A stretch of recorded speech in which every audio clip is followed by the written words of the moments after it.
আমার জীবনটা নষ্ট হয়ে গেল। তুমি কি ভেবেছো আমি তোমাকে স্বামী হিসেবে মেনে নেব? কখনো না, কোনো দিনও না। তুমি আমাকে ভুলবা। তুমি কি ভেবেছো এই বিয়ে আমি নিজের ইচ্ছা করেছি? না, এই বিয়ে আমি পরিবারের চাপে করেছি। আমি তোমার সাথে কোনোদিনও সংসার করবো না।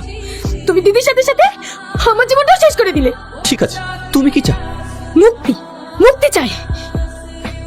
এই নাও ডিভোর্স পেপার। ঠিক আছে, আমি তোমায় মুক্ত করে দিচ্ছি। এক মিনিট, তুমি এভাবে ডিভোর্স করে দিলে তো আব্বা মা আমাকে দোষী ভাববে। এভাবে নয়। বেশ, ঠিক আছে, একদিন আমি সব ভুল নিজের ঘাড়ে নিয়ে তোমাকে আমি মুক্ত করে দেব। ভয় নেই, তোমাকে আমি স্পর্শ করব।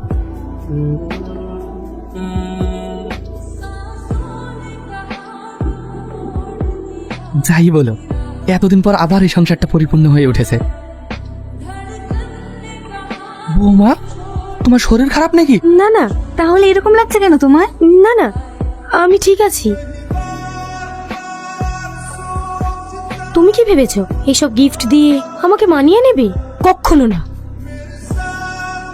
ফুল, চকলেট, কেক, তুমি কি করে জানলে আমি এসব পছন্দ করি? হ্যাপি বার্থডে স্নেহা, জন্মদিনের অনেক শুভেচ্ছা রইল। তোমার দিদির মুখ থেকে শুনেছিলাম তুমি এগুলো পছন্দ করো। যদি কোনো ভুল করে থাকি, আই এম সো সরি। দেখ দেখ কে আসছে। শালা, জীবন তো এখন ওর। একটা বউ মরতে মরতে আর একটা বিকেলে চলে এসছে।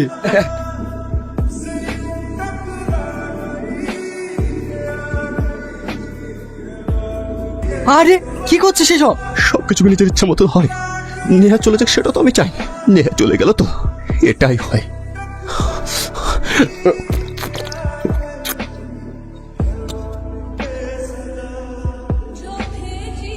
তোমাকে বলেছিলাম না তুমি খুব অল্প দিনে মুক্তি পেয়ে যাবা। রাহুল, রাহুল, রাহুল, এসো নেহা, এসো, এসো,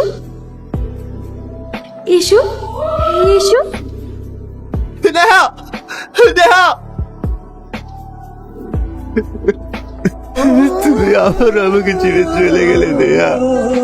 তুমি বিশ্বাস করো, আমি তোমাকে ছাড়া ভালো নেই।